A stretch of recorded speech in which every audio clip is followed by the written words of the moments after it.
Hello team, welcome to another ATP Geopolitics video with myself, Jonathan MS Pearce. This is Ukraine War News Update, third part thereof for the 19th of June 2024. This is a Geopolitics video. And let's start with Putin's visit to North Korea. As Tendar, the German source, says, is only the latest indicator of Russia's massively sunk relevance in the world. Before February 2022, it would have been unthinkable that Putin was required to visit the Stalinist concentration camp in the east. Now it is all that's left of Russia's friends, and Putin, Russia is the beggar in this picture. For Kim Jong-un, this is without a doubt a boost. He receives Russian support, especially money, and gets rid of his low-quality ammunition, and even under his grandfather was considered obsolete. Every country that can extract concessions from Russia is doing so in a very efficient way. This is a really good point. I think this is a case of Russia going to North Korea wanting something. North Korea is in a power position here, weirdly. It holds power over Russia. It wants something that Russia needs more than it really needs those. I mean, it needs everything off Russia, but I mean, it's always wanted those things. Its position has not changed. Russia's position has changed. Russia desperately needs military equipment, so it's going cap in hand effectively to North Korea. North Korea will be able to leverage that need to its advantage, and so yeah, interesting dynamic shift there. What a Theatre says, Noel reports, Putin received a lavish reception in North Korea, complete with a crowd and an orchestra. Kim Jong-un declared that relations between the two countries are entering a period of, quote, new prosperity. Putin announced the signing of a new strategic agreement, likely involving military support, making a significant long-term partnership. This is Putin's first visit to North Korea in 24 years. His last one was in 2000 during the reign of Kim Jong-il, the current dictator's father. Now, there have been all the usual pomp and circumstance and pageantry and children with flags and flowers and deserted streets as everywhere's been cleaned and cleared away. There's this weird situation apparently of the two going back to the car and neither one refusing to get in before the other. And in the end, it took ages, like properly long time, really weird. And in the end, Putin did actually get in. I don't know whether that's a safety concern or whether that was a power play, but you know, Putin was the one who got in first. Interesting. Just going, goodness me, I hate it when it does this. So Tim White showing again another little excerpt from what's going on in Pyongyang. Ukraine is the biggest producer of sunflowers in the whole wide world. I mean, the sunflower is one of the symbols of Ukraine, right? Obviously so. One of the national symbols of the country, and it's wonderful that in the background all these kids got sunflowers above them. Maybe someone in North Korea has a sense of humor. That's just brilliant. Anyway, no report says Putin and Kim Jong-un have signed a comprehensive strategic partnership agreement between the two countries. Both countries agreed to provide mutual assistance in case of aggression against either country, as announced by Putin. Additionally, they signed agreements on a comprehensive strategic partnership, the construction of a border road bridge across the Tumangan River, and cooperation in health, medical, education and science. I imagine Russia would be the ones helping North Korea there. I doubt North Korea's got anything to offer really in that respect. Again, this is Russia being desperate.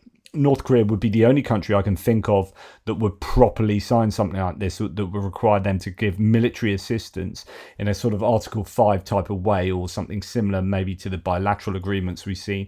Ukraine signed with maybe 15 countries. That I think there are a lot more countries who are willing to go to Ukraine's aid than there are countries willing to go to Russia's aid. So yeah. So that is happening now. In response to a question, John Kirby, National Security Council, says that Russia's defense industrial base would be crumbling without material support from China. And this is generally understood that China is propping up the war, Russia's war efforts, with an awful lot of assistance that's going on under the radar, a lot of economic assistance that keeps those wheels turning, sometimes quite literally, and lubricated, keeps the Russian economy lubricated with some cash. If Russia is that dependent on them, why is China not being punished with crippling secondary sanctions? And this is a question that is being dealt with. There are sanctions that are hitting China, and they do seem to work where they are targeted, particularly in the finance sector. So I think this is happening. It's a really difficult one, though, because China being who they are and the size they are and commanding the power that they do around the world, particularly in the East, if you overplay that card, then it becomes escalatory. You want to be able to sanction China just enough to keep them in check. I would imagine this would be a super careful consideration, because if you go over that point, then you might as well go all in. But then you're effectively in a massive trade war with China, and that then may escalate into an actual war with China. And that's what you don't want. So you want China, you want to be able to hurt China just enough in particular places, like the banking sector, where they do step back, and that does have an effect. So really, I can't imagine how difficult it'll be trying to work out how to punish China just enough. But China is this growing concern. So I talked about that Thomas Shoal reef, that Thomas, shoal that's off the Philippines, where the Chinese have been hammering the Filipino boats with water cannons. Look how genuinely close to the Philippines that is compared to China. And yet that's what China is doing. And you worry about Taiwan. They're being really aggressive to the Philippines. For context, says this source, this is a location of the reef. China is asserting their right to attack vessels that approach a reef over 800 miles from their own mainland. Just insane. That's a Yungin shoal, that one actually. Might be a different shoal to the one that we saw yesterday. Anyway, goodness me, look at that. That's just China. So we've had Chinese ships ramming Filipino vessels now as well. We've had them attacking it with water cannons. It is really heating up there. And just to move to another sense of things escalating, where I often talk about how we're in World War III, and then you're thinking, well, what's the evidence of that? And you get all these little things brewing in certain areas of the world. Well, the Swedish Parliament has approved a defence agreement with the US that will allow US to use 17 military bases and training areas across Sweden. This is something I think I reported previously. It was touted to happen, but there seems to be the approval there from Swedish government. So that is the US then getting a military presence in the Nordic states. And when you're thinking about what Russia did in invading Ukraine was to stop NATO encroaching, they've actually caused two countries to join NATO and the US to get military presence in those countries. It's absolutely incredible what an own goal this whole invasion has been. Nonetheless, I was tying these sort of things together, just throwing a few bits of China your way and North Korea and Russia, because I thought it was interesting what the Serbian President Vučić, who's well inside that sphere of influence of Russia, says. He's warning that there's a major Russia-West confrontation only 3-4 months away. I mean, this is truly scary, to be quite frank. As he's, I'm not. This is a 5-minute interview. I'm not going to go into all of it. So it says, reconsidering of everything that is, the train has left the station and no one can stop it, he says. And I believe we are getting close to the last days of possible rethinking and reconsidering of everything that is happening in Ukraine. If those big powers don't do anything in a short period of time, yes, I'm pretty much certain that we'll face a real disaster. If you bet on the fact that someone is bluffing, it means that you have no better cards.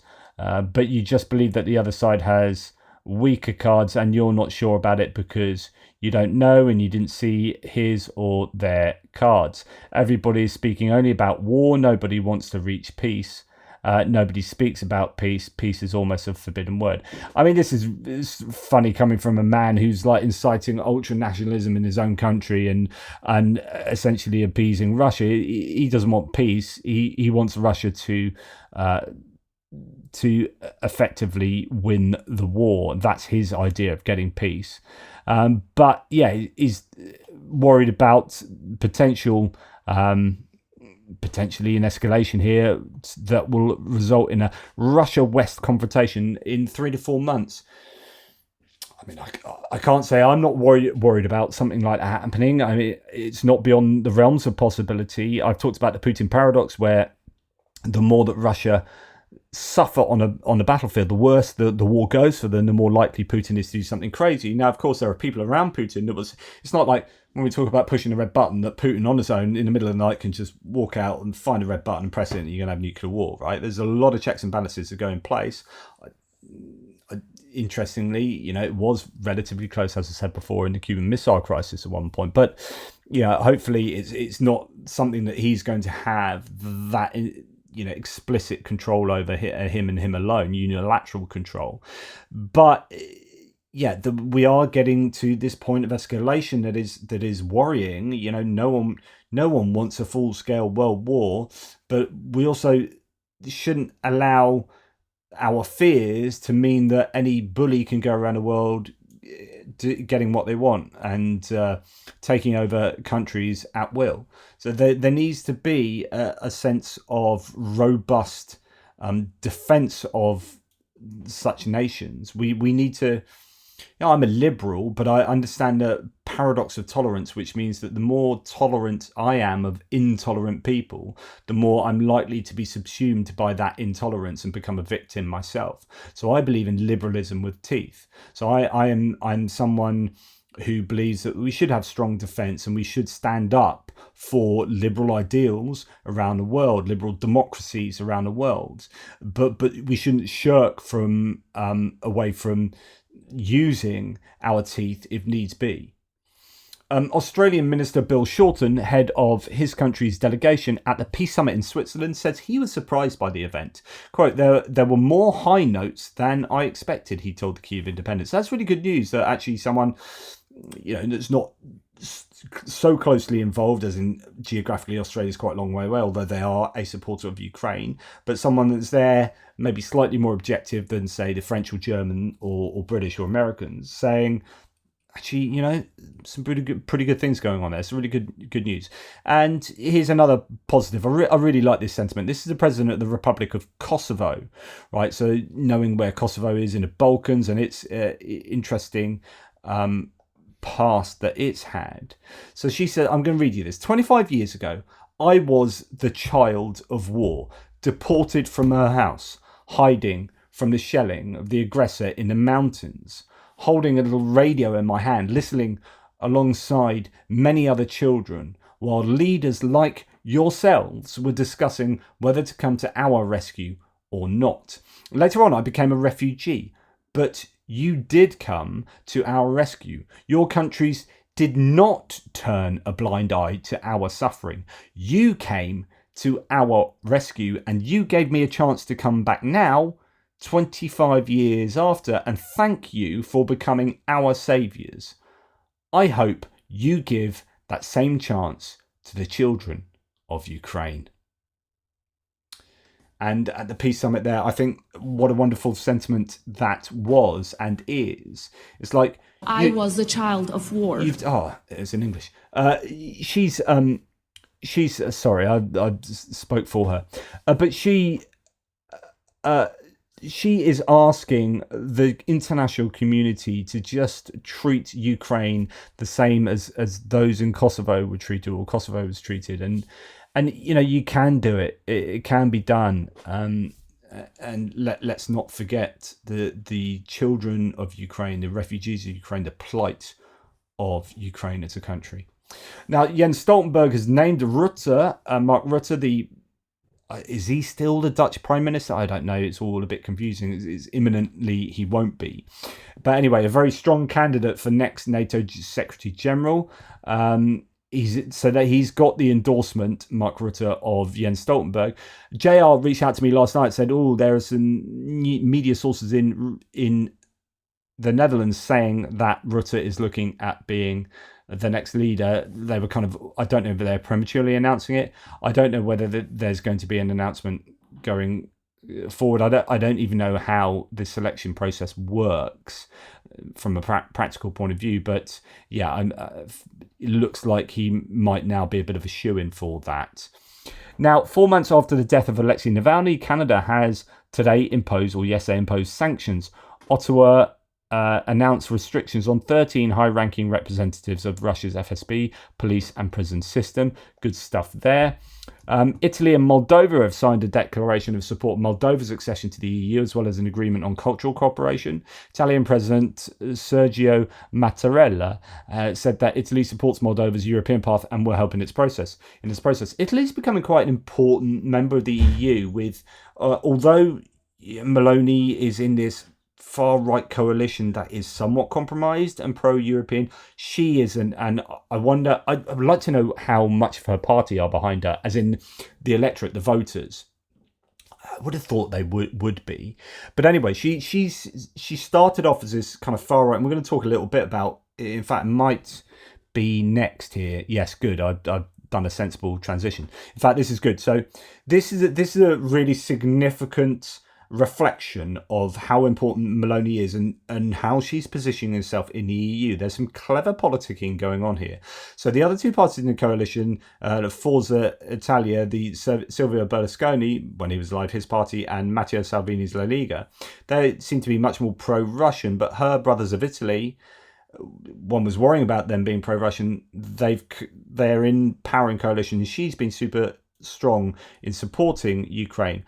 They don't spend enough on defence to qualify for NATO, so there's an issue. They could have given a lot more to Ukraine than they have. I mean, they've just done a package with Storm Shadow cruise missiles and a SAMP-T air defence system, which is incredibly useful. So that's really high value stuff, but there needs to be a lot more of that. They are one of the they're a massive economy in the world. They're one of the four big European economies. You've got France and Germany, France, Italy and Spain. She is becoming very important in the EU itself, a bit of a kingmaker. That's how she was seen just after the European elections. Her coalition group of European parties. So if you remember, there were the centrists that lost out quite a bit. Then you had the kind of left-wing ones, the socialists and Greens and whatnot. Then the centre. And then you had the EPP, which is centre-right. So that's where Ursula von der Leyen sits, in the kind of moderate centre-right parties that have held sway in the European Parliament. And then to the right of that, you've got another group called the ECR. So these are European Conservatives and Reformists. These are quite far right? So this is further to the right than the EPP. And it has Meloni and her party in it. Viktor Orban, if I remember correctly, and his Fidesz party were kicked out of that coalition, and they've been sitting in the independents, that kind of, if you remember, the grey dots on that whole rainbow. Viktor Orban and Fidesz, who are kind of EU skeptic, anti-EU, pro-Russia, want to get back into the ECR. Now, as Thomas Steiner here says, based Meloni doesn't like Russian shields. Okay, according to the Corriere della Sera, Italian Prime Minister Giorgia Meloni, I'm trying to be particularly Italian with my intonation there, I'm failing, leader of the European Conservatives and Reformists, the ECR group, has refused Viktor Orban's request to allow his party Fidesz to join the ECR group of MEPs. I think they were in the ECR before, or if they weren't, they're in the identity group that's even more to the right than Meloni's group there. But anyway, they were kicked out of one. Either want to come back into that same one or come into a different one, and being refused by Meloni is fascinating. And that's really good news for kind of stable European politics. You want Fidesz to be outliers. You want them to be outcasts. You want Viktor Orban to be the pariah. Here's a guy held up by Trump as being like the best guy in Europe and awesome and everything, and he was literally given a red carpet and the flags and treated like Mar-a-Lago was a White House, and he invited Orban in. And the conservatives in the US, many of them absolutely love Viktor Orban, but he's not cool. He is not cool, and he is not good for Ukraine in any way, shape or form. He's not good for NATO. He's not good for the EU. He's not good for stability. He's not good for moral rectitude. Like, this is a bad guy doing the bidding of another really bad guy. So Meloni standing up to him is super important, because that means that the further to the right contingent, the ECR, are are holding against that move and against an infiltration by Russia. Really super cool. Now, on the other hand, Viktor Orban is just about to take, or at least Hungary is just about to take the EU presidency for 6 months. And Orban has chosen "Make Europe Great Again" as a slogan for this presidency. Quote, "It is a reference to an active presidency," Hungarian EU Affairs Minister János Boka said. Active presidency, is he trying to deny the Biden presidential victory and say that Trump is still president? I don't know. It also portrays the idea that Europe is able to become an independent global actor in our transforming world. It just tells you everything you need to know, I think, about Fidesz and about Viktor Orban and pretty much probably about Trump as well. This is, before we go on to the last bit, I shouldn't really add this in. You know my views on Trump. I just love this. It's nothing to do with the Ukraine war, but I sometimes, like, I'm a critic of Twitter. It's got a whole, and we're just about to talk about that in a second, actually, with regard to disinformation. But I do like the community notes when people just get called out, right? Donald Trump Jr. Said recently, he said pretty publicly, I think, well, here it is.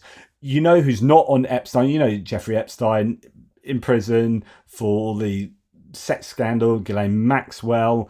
They were probably gathering a lot of compromat on people, I would have thought, and had a list of people, many people who were friendly with Epstein, and some who went to his island, and others who went to his island and did dodgy things, or did dodgy things in his houses around a place.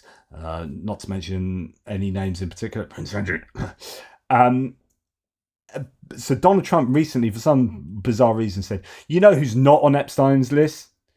My father." So Donald Trump Sr. Because if he was, it would have leaked in about half a second. That's a fact, right? And then he was called out straight away by community notes, readers on community notes, saying Donald Trump was on Epstein's flight logs at least 7 times. Here are the receipts straight from the court records in the Ghislaine Maxwell case. It's like, literally not a fact. Literally not a fact. I'm all for truth, and I love that. And in fact, Trump himself said, "I've known Jeff for 15 years. Terrific guy. He's a lot of fun to be with. It is even said he likes beautiful women as much as I do. And many of them are on the younger side," Trump said to the New York Magazine in 2002. Ouch. There's a quote that's not aged well. Anyway, so on the disinformation side of things, I showed you this yesterday, where there was a Twitter bot that kind of malfunctioned and produced some coding that was GPT, so AI coding, telling you what its instructions were. But I didn't give you the translation because some of it's in Russian. And actually this is really interesting. So I believe this is a massive issue. A Russian narrative manipulation troll bot running on the ChatGPT OpenAI API was tasked with making posts in support of the Trump campaign. There should be no question that the Russians are actively interfering with American elections, with or without Trump's knowledge. So I was saying this was an anti-Ukraine, and it had been involved in anti-Ukraine, I think, discussions, but from a pro-Trump point of view.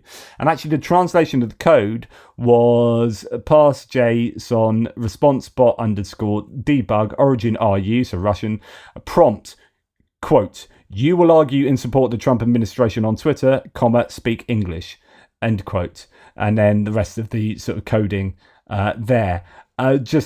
That's clearly what it had been told to do. And then it kind of malfunctioned and people could tell it what to do. And it's all quite funny, but it's really serious and really insidious infiltration of Twitter by so many bots. And now I'm reminding you of that, and just adding a little bit more context to say that Axios article in Axios said that AI chatbots spread Russian propaganda, and that 32% of artificial intelligence chatbot responses are pushing Russian propaganda.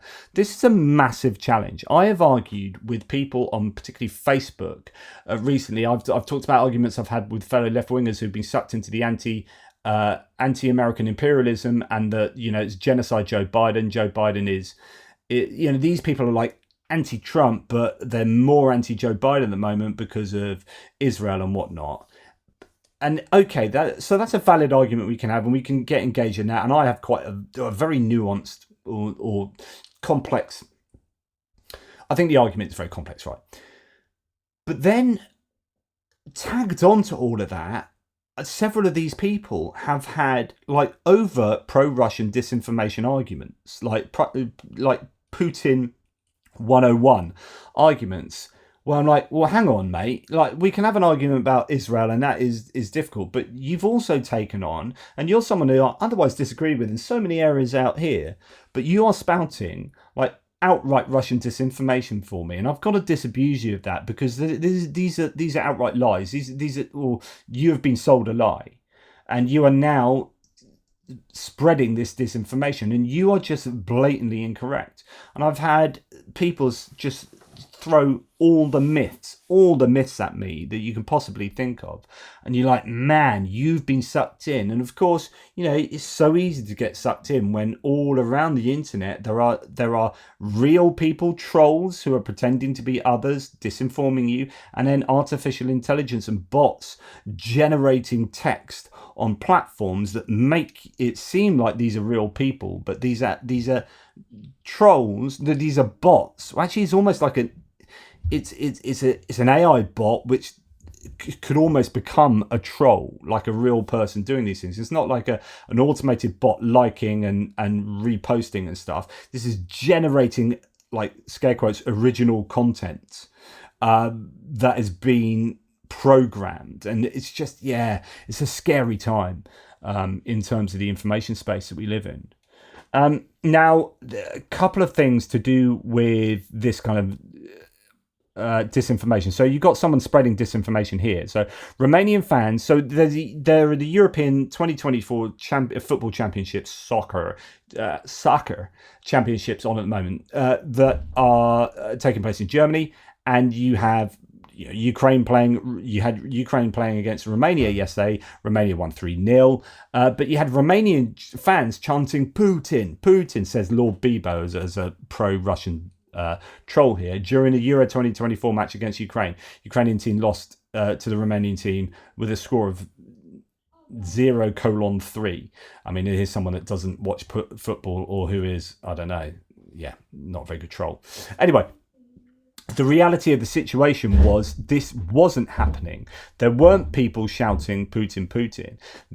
As this person says, this scum tries to divide the allies by spreading fakes. Romanian fans were actually chanting Putin huilu, which means Putin is a dickhead. It's a really famous thing. In fact, there's a football chant to do with this, and a song. There's a song, and that's what they're singing. Mass report of spreading fakes. Now, what has also happened here, I don't have the tweets, but just to let you know, is that Russian TV had Georgia played Turkey yesterday. Some cracking goals in that game, I can tell you. Georgia played Turkey. Do you know what? There have been 12 goals scored from outside the penalty area already in this Euros. When the last in only, I think, is there 12 games or something like that, or was it 13 goals from outside the penalty area in 12 games? And you only had like a dozen in 58 games in the last. There have been some screamers, long-range screamers. Anyway, you had the Georgian fans doing exactly the same, and the Russian media cut that, and then someone was showing this on their Twitter feed, and then the Russian media, the company that owns that media, the clips from their TV, did copyright infringement attacks on people who are showing the clips, and then cutting out the bits where the Georgian fans are screaming that Putin is a dickhead.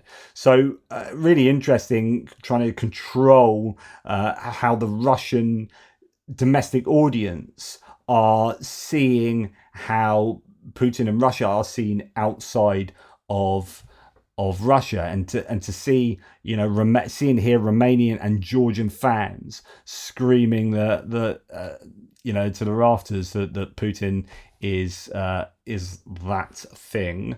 Well, they're not seeing that, but they should be seeing that. Anyway, Euromaidan reports Russia, in fact, Reuters reports that reports on Russian resorts to blackmail and bribery to recruit spies in Germany. So this is a nice short article. I'll read it really quickly. Moscow attempts to hire Germans to spy for it after Europe's expulsion of some 600 Russian diplomats, Germany's domestic security service has said. So Russia's turned to blackmail and financial incentives to hire Germans for spying after Europe expelled more than 600 diplomats. Far-right groups, diplomats and its assistants are key targets for Russia, which has proved adaptable in finding ways of influencing events in Germany. Among the first category are the Reichsbürger conspiracy theorists. These are people who've just been in court, wasn't it, for doing a QAnon equivalent. They had this mission. They were trying to. It was all these conspiracy theorists that were going to cause some serious upset. I think they were going to do some quasi-military stuff or whatever. They've now been put in jail, but some of whom were jailed for plotting a coup against a German order with Russian support. Other far-right groups spread fakes and propaganda to undermine assistance for Ukraine. The Federal Office for the Protection of the Constitution said Russian intelligence services were spending large amounts of money to recruit agents for its operations. For instance, last August, 2 German citizens who were charged with high treason for spying for Russia had each been paid nearly $428,560 for their services, according to the agency. Quote, the agent fees show that Russia's services continue to have enormous financial resources with which to pursue their intelligence goals, said Germany's security services. Germans living in or frequently travelling to Russia are particularly vulnerable to being targeted by Moscow security services and at risk of being subjected to blackmail attempts. These services aggressively recruit once they have compromising information. As soon as they have compromising information about their targets, these services are not shy about employing aggressive recruitment techniques, they added. In June, NATO reaffirmed its concerns about Russian espionage, calling for tougher action in response to their activities, including sabotage and cyber attacks. So yeah, it is such a major... Russia, just a major threat to everything in Europe at the moment. Conventional warfare, cyber warfare, information warfare, economic warfare, energy warfare. Okay, Anton Gerashchenko here says, so there have been these BRICS games are being held in Russia, where you've got Brazil, Russia, India, China, South Africa. They were supposed to be an alternative to the Olympics, right? Russian media has already report that Russian athletes won hundreds of medals. The secret, in many competitions, there's just one athlete competing. Ouch. So this is in artistic swimming. And obviously none of the other countries, India, China, South Africa, or Brazil, had any athletes in that particular discipline. He's come first. Well done. 101. Excellent stuff. Good effort, you.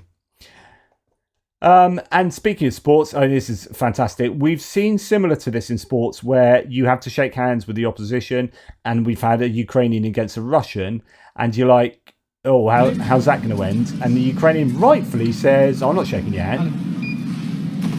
And the Ukrainian wins this fencing match 15-9, and then takes off, says thank you to the umpire, and then doesn't say anything to it. Doesn't say anything to her opponent, and at which point the Russian says F. Why do they act like that? Effers. Why the F are they allowed to do anything? Have they lost their effing minds? Says Russian fencer Maya Guchmazova, competing under the Georgian flag, interestingly, when the Ukrainian fencer Olena Krivitska refused to salute her. The incident took place at European Fencing Championships. Why? It blows my mind when they say, why are they allowed to do anything? That's it. Why do they act like that?